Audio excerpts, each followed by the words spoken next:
Hi everyone, thank you so much for joining me today. So in today's video, we're going to be using this new stamp set from Alina Crafts with these gorgeous sentiments, and we're going to be playing with the feather dies that are also from her shop as well. I'm going to be playing with the Stamps by Me die ink pads, which are water reactive, and I'm going to be using those today because I want some really vibrant colours. I've already gone ahead and cut my card panels to size. These are based on a UK A6 card size, so that is 4 1/8 by 5 7/8, but I do trim these card fronts down later on as well. So first of all, because it's a new stamp set, I'm inking up the stamp and then just stamping it on some scrap paper just to make sure that it's stamping nice and crisply and that there's no kind of residue or marks from the factory that are left on it. So it's stamped absolutely beautifully. So with the feather dies, I'm going to go ahead and die cut a load of these out from scrap cardstock. I keep all my strips of white cardstock in a drawer and then I'm able to use them for die cutting sentiments. So yeah, don't throw away your scraps. You can always use them for die cutting and things like that. So I'm using my chrome base plate because some of the dies are a little bit fiddly, and the chrome plate really helps to just cut those intricate dies a lot easier, and it makes it easier to pop all the little pieces out as well. So once I've run those through my big shot and I've got all the extra little bits out with my pokey tool, I'm going to pop them to one side because we're going to be adding colour to them. So here's my non-stick mat, and I'm just going to add a little bit of 3 of the colours on the mat. I'm using Magenta, Indigo and Ocean, and I'm just going to dip them in it and use a bit of a smooshing technique.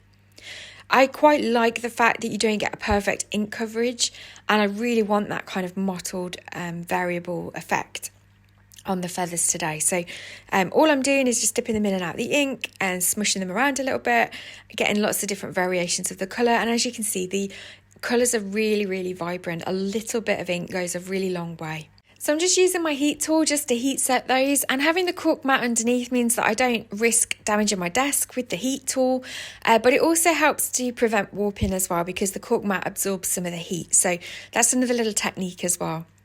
I'm adding a little bit more ink to them, so once I've dried them off, I'm smushing them in the ink that's left as well, just to add a little bit of a deeper colour and contrast. And then once they're all dry, I'll be able to pop them aside, and then we'll be able to use those today to create our cards. So I'm just going to bring that card front back in where we've already stamped this sentiment, and I'm just playing around with the layout with the feathers. I decided in the end just to go with that one blue feather for this card, and so to help the feather kind of stand out on the background, I'm just going to add a few splatters underneath it using the same ocean ink. I'm just going to add some quick grab glue to the back of that feather so that it sticks down, and I'm using these precision glue bottles for that. I think that's really important, especially when you're using small thin die cuts. Of course, you could always use double-sided adhesive sheets when you die cut them, but you'd probably want to add the ink and smooshing before you go ahead and die cut the feathers from the panel so that you don't damage the double-sided adhesive with a heat tool. So I'm just going to add a few of these lovely iridescent gems or enamel dots to the front of the card, and then I'm going to add a matte layer of this gorgeous navy blue cardstock, and I've trimmed that down to 4 inches by 5 3/4. So I'm just going to get that card front stuck down to that card matte layer panel that we've created, and then I'm just going to attach that down to the card base, and then that is the first card finished for today. I really love how this card turned out. I really like the simplicity of it. I think the feather looks really pretty. This would make a perfect sympathy card. So that's the first card. So for the second card, I didn't want to waste all of the ink that was left on my mat. So I've spritzed it with some water, and then I've just gone and dunked the card panel into it. And again, done a bit more ink smooshing. I did find that it was a little bit pale, so to add a bit more vibrancy, I've added a little bit more ink there. And then I'm just going to dry that off using my heat tool. I'm using it on the lowest setting so that I don't get much warping. And yeah, because I'm not using watercolour cardstock here for this. So it is just normal 300 GSM cardstock. The feathers that I've already coloured just got lost in the background, so off camera I just die cut a few more feathers from some plain white cardstock, and I think I liked that, how it looked a lot better against the background that we've already created. So I go ahead and decide to use those. I'm just going to bring back in this sentiment set here, and I decide to use that Sending Sunshine sentiment for this card. But for it to stand out, I decide to add a little bit of vellum and a little bit of heat embossing. So I've got some vellum here. I'm just going to trim that down just so it's slightly bigger than the width of the sentiment, and then I've trimmed a strip off, and we'll be able to use that to stamp our sentiment onto. I'm just going to attach it to a clear acrylic block, and then I'm going to use this silver embossing powder from Wow. I've just brought in my Versamark Embossing Ink Pad, and I'm just going to add some anti-static powder first of all, just so that the embossing powder doesn't stick to the vellum and it only sticks to the sentiment. I've got a scrap piece of white cardstock again, just to tip the embossing powder onto, and then I can put the excess back in the pot. And then I'm just going to quickly heat set the vellum. Now it will heat set really quickly on vellum, so you just want to be really quick, keep the heat tool moving around because you don't want to get any warping. So I'll just pop that piece of vellum to one side for a moment while we just glue the feathers down. I decide first of all I'm just going to trim my card panel down because I know that once I've added the vellum strip I'm not going to be able to do that. So I'm just trimmed a little bit off the sides first of all so it's going to fit nicely on my card blank, and then I'm just going to use the quick grab glue, the Cosmic Shimmer glue, to attach the first feather down. Once that's in place, I'm then going to wrap the vellum around tightly, and I'm just going to use some double-sided tearable tape on the back of this just to hold it in place. And then I'm going to tuck the other feathers down either side of the vellum. Again, to hold them in place, I'm just going to add a little bit of glue just to the ends of them, and then I'm just going to tuck that nicely underneath the vellum. Now remember, you don't want to get any liquid glue on the vellum because it will show, and so you'll see in a moment, just so that I've made sure they've stuck nicely to the card panel, I'm just going to use my scoring tool or my bone fold just to make sure that it's got good contact at the back. I'm then just going to add a few more of these lovely iridescent pearls. These are also from Alina's shop. I'll link all these products in the description box below today, so if there's anything you're interested in, you'll be able to have a look there. And then I decided to add a matte layer of holographic cardstock for this card. So I'm just going to tear off the removable tape from the double-sided tape, add some liquid glue, stick the two layers together, and then I'm able to just add a bit of liquid glue and stick that to the card base as well. And then that is the second card finished for today. So I really hope that you like how this one's turned out. I thought the white feathers really popped against the background, and the silver embossing just really finished it off nicely. So for the third card, I really wanted to emboss one of these feathers onto the card panel. So first of all, I'm going to ink it up using the Indigo ink pad from Stamps by Me. And then I'm just going to carefully place that on the card panel, which is already on a cutting plate. Once that's in place, I'm going to carefully tack it in place using some latex tape. This is the mint tape from scrapbook.com. And then I'm going to add my impressions pad and the rubber mat. So first of all, I needed to flip it over because the die needs to be facing upwards.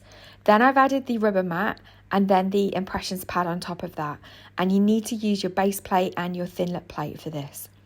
So once I've run that through, you'll see that there's a lovely impression, but also the ink pad has left the outline of the image on the cardstock as well.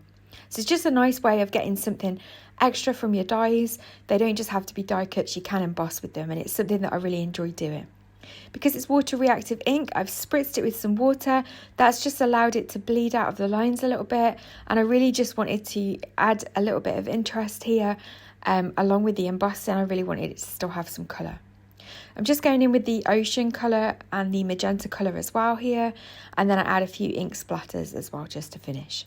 I'm then going to heat set that with my heat tool, and if you get any warping on your paper, you can just flip it over and heat set the other side as well, and that tends to smooth out any warping. Next, I'm going to pick a sentiment, and I choose to use the Sending Love and Hug sentiment because it fits really nicely in that top right hand corner. And again, I'm going to stamp that in the same ink that we've been using, which is the Indigo colour from Stamps by Me. So once I've inked that up, I decided before I stamped it, I'm also going to emboss this, so I just used my Antistatic Powder Bag. Because the purple just gets lost a little bit with the splatters, so I decided to heat emboss it using this Blackberry embossing powder from Wow. It was inspired by Funky Fossil Designs, and it's a really gorgeous deep purple colour, like Blackberry colour really. It's very, very deep, and that just helped to stand it out a little bit. I'm then just going to trim a matte layer down again from the navy blue cardstock, and then I'm just going to attach that down using some glue. I decide that the sentiment is still getting a little bit lost in the background with the splatters, but first I'm just going to add a few little gems here from scrapbook.com. Again, I'll link these in the description box below, but they're really just useful to have. They just add that finishing touch to a card. I'm going to stick that down to the card blank first of all, and then I'm just going to go around the sentiment using a silver gel pen just to kind of really add a little bit of shadowing, just to kind of make it pop. I had a little test on a scrap piece of paper first of all, just to check that I'd be happy with what it looked like.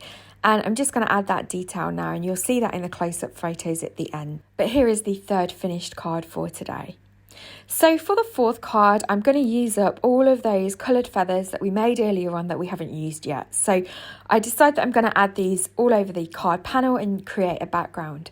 I'm going to use some matte medium glue for this because if it only uses out the side, I don't want it to be visible, and the matte medium dries matte, so there's no shine if it uses out the side. I decided to add the matte medium to my non-stick mat, and then I'm going to apply it with a sponge because my glue bottle tip is just not fine enough for these really delicate die cuts.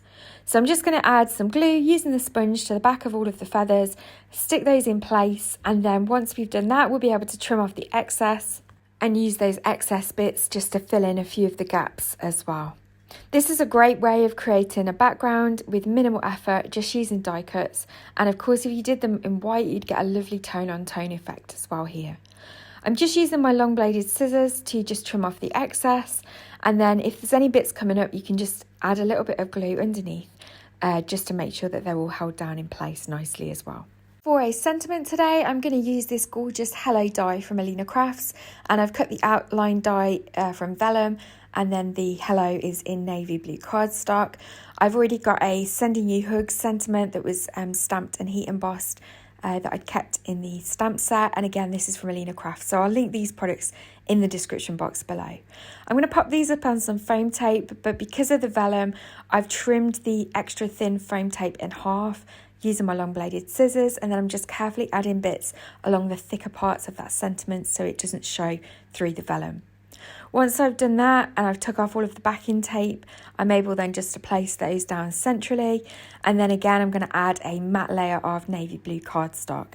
Before I do that though, I'm just going to add some of these enamel dots. These are from Funky Fossil Designs, and I'm just kind of working out where I want placement.